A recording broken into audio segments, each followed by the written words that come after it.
This is a podcast by the Business Times. Welcome to BT Podcasts, audio for you by the Business Times. I'm your host, Chris Lim. No, it's no secret that investing in real estate is big in Singapore. I mean, if you're in the market for a prime piece of property in one of Singapore's prime areas, however, you're spoiled for choice and you need to consider more than just the price tag. We're going to tell you what you need to know about high-end property investing in this episode, which is brought to you by M+S.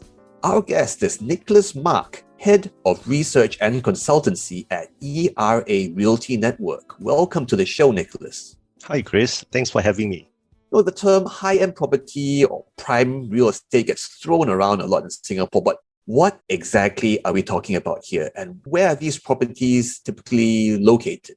Well, I think a lot of people like to call their properties prime, but there are actually certain definitions about what is prime. And for me, I have a stricter definitions. That means number one is the location. The location is the key determinant of the characteristic of that real estate. And for prime property or high-end property, they need to be located within the more traditional high-end real estate districts like District 9, 10, 11, and some of the newer ones like Sentosa Cove, Downtown Core, or District 1, which includes the Marina Bay area and the financial areas of Singapore, which is near Raffles Place and Shenton Way. For example, Marina One Residences, that's the Marina Bay area, right? So that will be part of this broader definition of prime real estate. Because exactly, in the old days, you'll say 9, 10, 11, finish. But now, I mean, these new areas you mentioned, Sentosa Cove, and of course, the Marina Bay area. Yes, most definitely. Because in the Marina Bay area, you actually find a lot of commercial space, particularly office space. And there's only a few residential developments there, 4 actually that I've counted. And the Marina One Residences is one of the newer ones around there. And if buyers are looking to buy directly from the developers that has wider selections of units available for sale, I think Marina Residences is the only project there that offers such choices. Interesting you mentioned that. I mean, are there key characteristics of high-end properties that are relevant for real estate shoppers? So what are the key things real estate shoppers look for or should look for? Well, other than just locations, the other things are like, for example, the design and functionality of the real estate. Now, the demand for real estate is a derived demand. That means there is a demand for that real estate if it serves certain functions, if it were to provide certain utilities. And for something to be considered high-end or luxurious, of course, you must have luxurious finishes and fixtures. The everything from your tap to your flooring and your lighting should be reliable, branded. And the other thing is the facilities within the development. Your swimming pool, the gym equipment. There are some developments that even provide meeting rooms for the residents to use. So facilities there, it basically makes you feel pampered. I think, Marina One Residences even has private dining rooms and stuff like that, which is unusual, but I guess it's nice to have because then it's the whole area is sort of self-contained. If you don't want to, you don't need to go out. If you want to stay at home or it's really hot, lately it's quite hot. Yes, most definitely. I think another thing, especially for busy people where time is very precious to them, is conveniences. And within the Marina Bay area, there's only one development that is directly connected to the retail premises within that same building. And Marina One Residence is such a development. There are shops, restaurants, even a supermarket within that development. So that is for really busy people who doesn't want to waste too much time doing the shoppings or going to the shops and dining where they live.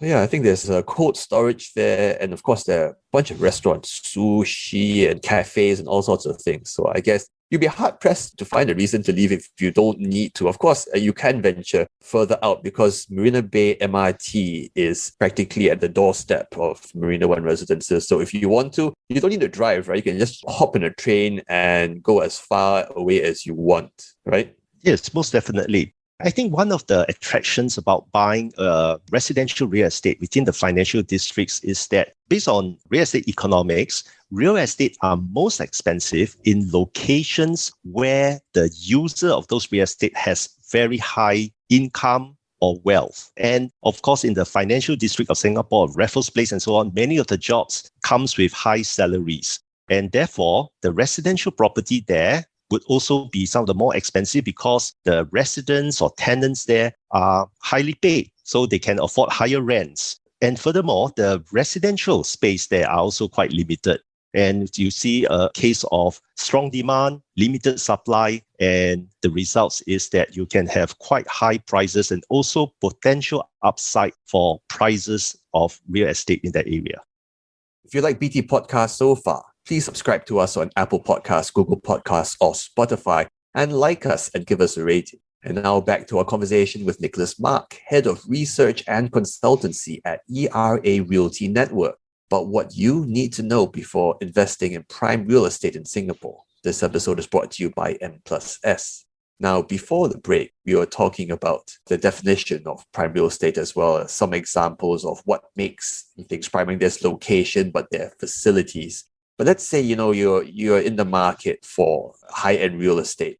Maybe Nicholas can give our listeners a step-by-step roadmap for someone who is thinking of buying a home in one of Singapore's upmarket districts, like the Marina Bay area.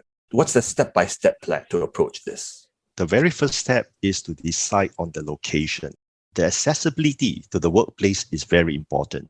So if you want to buy something, a property that is near to the financial districts, I think the choices are a bit limited. And of course, around Marina Bay, there are choices like, for example, Marina One Residence is one such prime real estate there. And for the other thing is actually you also have to examine whether are you buying the property for your own use or for investments. This is very important because if you are buying for your own use, then you have to examine what is it that you or your family requires. But if it's for investment, well, then the thing is you have to put yourself in the shoes of the tenants. Is this a property that the tenants will enjoy, that will want to rent? Thirdly is to examine the price and what is your own personal purchase budget. How much funds can you raise? And of course, this is tied to the available financing from the bank because of the rather complex structure about that takes into considerations the borrower's age, income, and existing loans that he has on his books. Each buyer have to work out with his banker about how much he can raise and take that into consideration. He can then determine what kind of property he can buy. And of course, if the buyer were to look to buy somewhere in the Marina Bay area and they want to buy directly from the developer, then Marina One Residences is a development that they should consider. So you have to be frank about your needs. And I guess if you work in the area, like you work in the CBD area, of course, there are offices like Facebook, etc., which are in Marina One, the larger development itself. But even if you work further away, anywhere in Shenton Way, I guess that's already a big plus to consider buying a piece of property in the Marina Bay area because of that convenience. Because traffic's difficult, right, in the area. Parking is expensive as well. So if you live there, you have parking. And of course, you don't even need to drive. You can walk to work and walk back. So I guess that's a plus. Most definitely. Because if you were to leave your resident in that development, of course, you get first priority to the parking. But there is also an MRT station within a short walk from Marina One Residences. And that can connect you to Raffles Place Station, which from Raffles Place, it's an interchange. You can take the green line or the red line and you can go to many other parts of Singapore. So again, conveniences, it's lessen your travel time. And that is one of the big plus points that can boost the value of a real estate. So one last question. COVID-19 has affected everybody. But wondering, how has the COVID-19 pandemic affected the high-end residential property market in Singapore? What's the impact been, and are we able to look at things getting better sometime soon?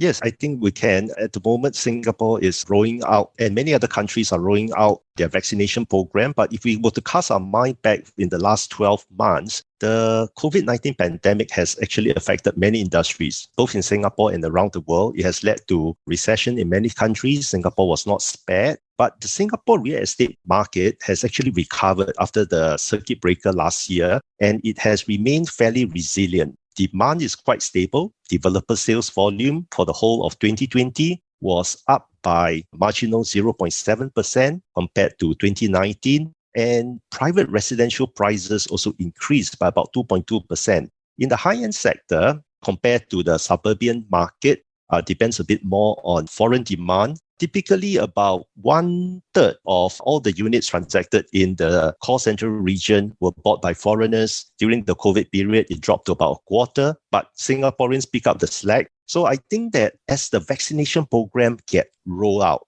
it will make it easier for foreigners to come to Singapore. Developers and their sales agent can also travel overseas to hold property exhibitions to market those high-end properties. And this will lead to higher demand for high-end properties.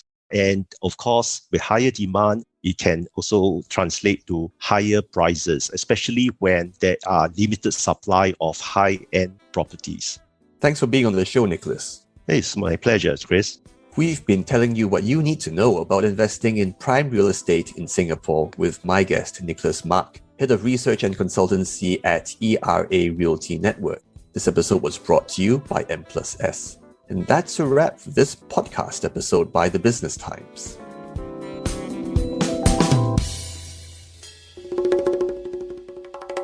That was an SPH podcast by The Business Times. Find us on Spotify, Apple or Google Podcasts, or streaming on Google Home.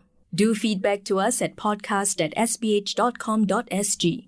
You can also check out more podcasts on various topics at The Straits Times, The Business Times, and Money FM 89.3. Any financial or investment information in this podcast is for use in Singapore only and is intended to be for your general information. Any particular investment or decision should only be made after consulting with a fully qualified financial advisor.